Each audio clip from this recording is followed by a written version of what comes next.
আসসালামু আলাইকুম। আজকে কয়েকটা শেয়ার নিয়ে আপনাদের সাথে মত বিনিময় করব। মত বিনিময় মানে কি আমরা এই শেয়ারগুলো কিনেছি, শেয়ারগুলো আমাদের কাছে আছে, কেমন হতে পারে বা কি করা উচিত? এই বিষয়গুলো নিয়ে আপনারা কমেন্টে মতামত দিবেন। আমরা ইনশাআল্লাহ উত্তর দেওয়ার চেষ্টা করব। প্রথমত হচ্ছে আমরা গতকালকে ট্রেড আওয়ারের শেষ মুহূর্তে ডোরিন পাওয়ার বাই করার সিদ্ধান্ত নিয়ে আপনার সাথে একটু জাস্ট মত বিনিময় করছি। শেয়ারটা কেন ডোরিন পাওয়ার বাই করলাম আমরা শেষ মুহূর্তে দেখেন শেয়ারটা একটা চমৎকার ট্রেন্ড লাইন সাপোর্ট দিয়ে আগাচ্ছে। সুন্দর এবং চরম খারাপ অবস্থাতেও ডোরিন পাওয়ার এই ট্রেন্ড লাইন ব্রেক করে নিচের দিকে নামেনি। এটা একটা পজিটিভ সাইন ছিল শেয়ারটার জন্য। দ্বিতীয়ত হচ্ছে শেয়ারটা দেখেন আমাদের শেয়ারটাতে এই গোটা চার্টে এটুকু একটা ইম্পর্টেন্ট জায়গা। একবার দেখেন এইখানে শেয়ারটা বড় উপরের দিকে এখানে ওপেন হয়ে প্রাইস নিচের দিকে নেমে গিয়েছে। ভালো সম্ভবত ভালো ইপিএস ঘোষণা করার পরেও এই শেয়ারটা এই লাইনটা ক্রস করতে পারেনি। তারপরে এখানে এবং এদিনকে ভালো ভলিউম ছিল। এদিনকে ভালো ভলিউম ছিল দেখেন এখানে ভালো ভলিউম ছিল তারপরও ক্রস করতে পারেনি, নিচের দিকে নেমে গিয়েছে কারেকশান ডেতে তেমন কোনো ভলিউম নাই। তারপরে শেয়ারটা আমাদের এই যে কাঙ্ক্ষিত যে জায়গাটা 29 টাকা এটা ব্রেক করে দিয়েছে গতকালকের আগের দিনের ক্যান্ডেলে। আমরা আজকের ক্যান্ডেলটা দেখছিলাম সে কি করে এই জায়গাতে, ও দেখি নিচের দিকে নেমে যাচ্ছে। তো যদি এটা নিচের দিকে নেমে যায় 29 টাকা তাহলে এই শেয়ারটার প্রতি আমাদের আর কোনো আগ্রহ থাকবে না। এটা একটা ফেক ব্রেকআউট হিসাবে আমরা বিবেচনা করব এবং আমরা শেয়ার থেকে সরে যাব। শেষ মুহূর্তে দেখি ও আস্তে রিকভারি করছে, রিকভারি করে একদম 29 টাকা 50 পয়সা, 29 টাকা 70 পয়সা এরকম জায়গাতে আসছে। আমরা তখন সিদ্ধান্ত নিলাম ইয়েস এই শেয়ারটা আমরা এন্ট্রি দিব। আমরা এই শেয়ারটাতে 29 টাকা 70 পয়সা, 29 টাকা 50 পয়সাতে এন্ট্রি দিয়েছি। আমাদের প্রাথমিক টার্গেট 33 টাকা। আমরা এখানে কিছু পার্শিয়াল প্রফিট বুক করার চেষ্টা করব এবং এই 33 টাকা ক্রস করার সাপেক্ষে এই শেয়ারটাতে আমাদের আনলিমিটেড মানে কি অনেকখানি ফাঁকা জায়গা আছে এই শেয়ারটাতে।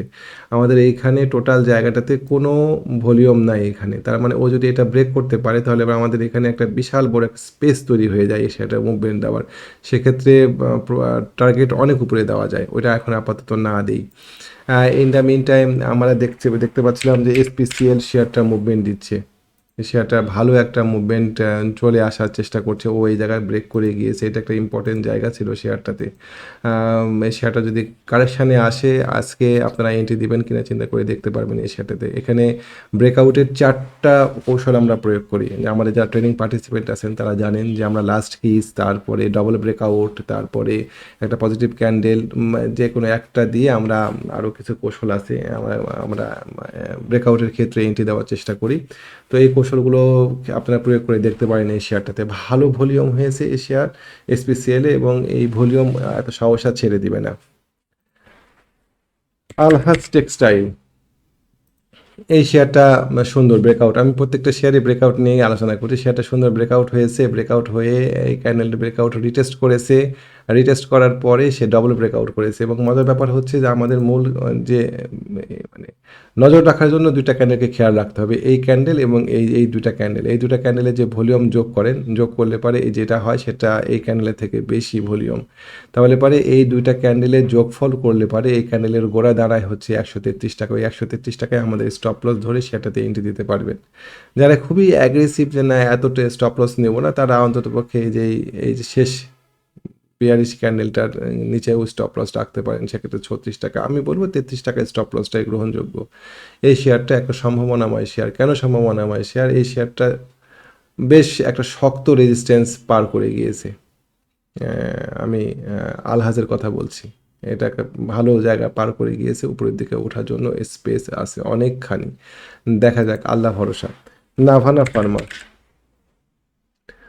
ফার্মা, শেয়ারটাতে আমাদের এন্ট্রি আছে। এটা একটা হাই মোমেন্টাম হাই স্পিডের একটা শেয়ার। এই ধরনের শেয়ারগুলো সাধারণত এই মার্কেটে সাপোর্ট পেলে পরে অনেক উপরে চলে যায়। মার্কেট বর্তমানে সাপোর্ট দিচ্ছে। এই শেয়ারটা দেখেন কোনো অবস্থাতেই সাধারণ দৃষ্টিতেই এই জায়গা পার করতে পারার কথা ছিল না। কেন? এই জায়গাতে একটা বেয়ারিশ সিগন্যাল, সে শক্ত বেয়ারিশ সিগন্যাল দিয়ে দিয়েছে। এখানে আমাদের একটা পিন বার, এখানে স্পিনিং টপ, তারপরে এই দুইটাকে ইনগাল্প করে প্রাইস নিচের দিকে নেমে গেল। নেমে যাওয়ার পরে প্রাইস আবার রিকভারি করে এটার উপরে ওঠার চেষ্টা করেছে। মানে এই শেয়ারটাতে শক্ত স্মার্ট মানির অনুপ্রবেশ আছে। তারা এই শেয়ারটাকে খুব সহসা নিচের দিকে নামাবেন এবং ভালো ভলিউম নিয়ে তারা আগাচ্ছে এই শেয়ারটা নিয়ে। আর এই শেয়ারটা গত দিনকে কোটা ফার্মাসিউটিক্যাল সেক্টরের এই ব্যাড নিউজের মধ্যেও শেয়ারটা গত আগের দিনের ক্যান্ডেলে 50%-এর নিচে নামাতে পারেনি ক্যান্ডেল। তো আজকে যদি এই শেয়ার 65 টাকা ক্রস করতে পারে, এন্ট্রি দেওয়ার চিন্তা ভাবনা করতে পারেন। এন্ট্রি দেওয়া যায় এই শেয়ারতে 65 টাকা ক্রস করলে পারে। আমাদের স্টপ লস হবে ছোট্ট, এই 62 টাকা 50 পয়সা এরকম স্টপ লস ধরে এন্ট্রি দেওয়া যায়। প্রথম টার্গেট 72 টাকা, সেকেন্ড টার্গেট আরও উপরে 84 টাকার দিকে। দেখা যাক যায় কি না, আল্লাহ ভরসা। এখানে একটা গ্যাপ আপ, পরপর 2টা গ্যাপ আপ ওপেন আছে এখানে, কেমন? আচ্ছা, ওকে, ফাইন। আমাদের একটা শেয়ার খুব প্রেম দিচ্ছে, একমি পিএল। এই শেয়ারটা আমাদের কেনা ছিল 16 টাকা 20 পয়সা, 16 টাকা 10 পয়সা এরকম জায়গায়, কেমন? এই যে এই জায়গাতে কেনা ছিল, এই সাপোর্ট, এটা একটা শক্ত সাপোর্ট এরিয়া। সাপোর্টের জায়গাতে দুটো পরপর বেবি ক্যান্ডেল। এই বেবি ক্যান্ডেলের পরে আমরা এই শেয়ারটাতে এন্ট্রি দিই। আমরা এন্ট্রি দিয়েছিলাম 16 টাকা 10 পয়সা, 16 টাকা 20 পয়সা এরকম জায়গায় এই শেয়ারটাতে এন্ট্রি ছিল আমাদের। শেয়ারটা আমাদের উপরের দিকে নিয়ে আসছে। এই চার্টে একটা ভাইটাল পয়েন্ট হচ্ছে এইটা, কত টাকা, 17 টাকা এই লেভেল। 17 টাকা লেভেল পার করার পরে শেয়ার আগাতে পারছে না, সে দাঁড়ায় গিয়েছে।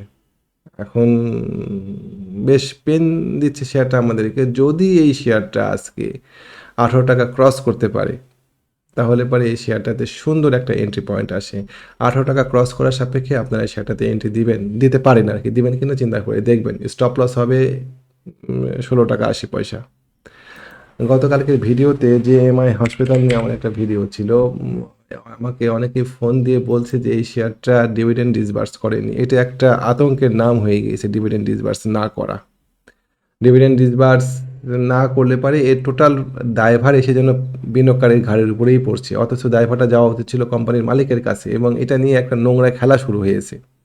টেকনোড্রাগ, তারপরে এমসেল প্রাণ, সাম্প্রতিক সময়ে আফতাব অটো, নাভানা সিএনজি। আমি যাচ্ছি আফতাব অটো, নাভানা সিএনজিতে শেয়ারটার পরে। তো জেএমআই হসপিটাল যদি কেউ নিতে চান, গতদিনে ভিডিও দেখে অনেকেই বলছিলেন যে আমরা নিব কিনা, একটু বলেন। সেক্ষেত্রে আমি বলবো ডিভিডেন্ড ডিসবার্স না করলে পারে সেক্ষেত্রে সিদ্ধান্ত নেওয়ার ক্ষেত্রে সতর্ক হবেন। আর যদি নিতে চান নিতে পারেন, ওকে ফাইন। অবশ্যই মানে 46 টাকা পার করার সাপেক্ষে নেবেন, এবং এই স্টপ লস দেওয়া আছে এখানে 44 টাকা। এই 2 টাকার স্টপ লস কঠিনভাবে মেনে চলবেন। 46 টাকা পার করলে এন্ট্রি।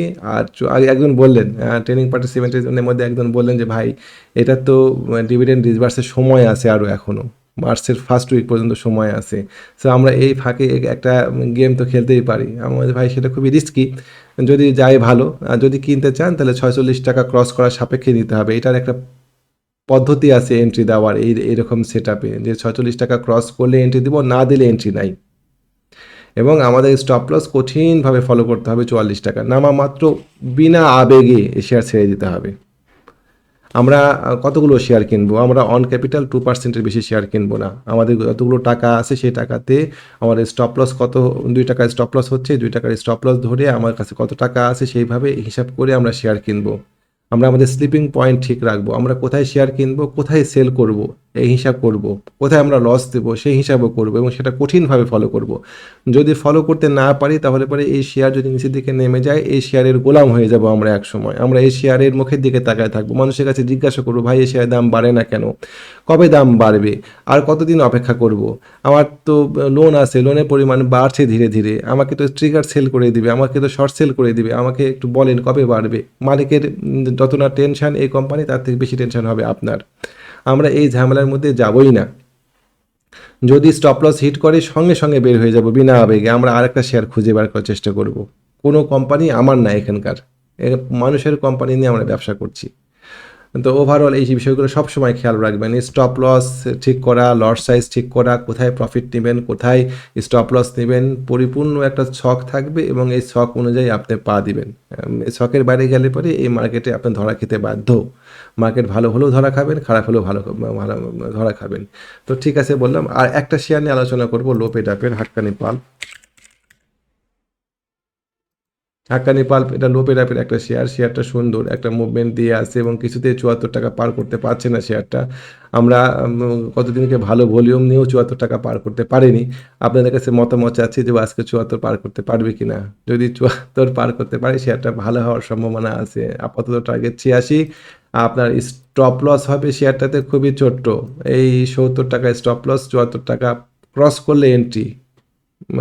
70 টাকা স্টপ লস হিসাব করে দেখতে পারেন এই শেয়ারটা নেওয়া যায় কিনা। যদি কেউ লো পেড আপ নিয়ে প্লে করতে চান বা ব্যবসা করতে চান তাদের জন্য আমি একটা অপশান দিলাম হাক্কানি পালফ। ওকে, ভালো থাকবেন। এতক্ষণ ভিডিও দেখার জন্য ধন্যবাদ। জাজাকাল্লাহু খায়রান। আসসালামু আলাইকুম রহমতুল্লাহ।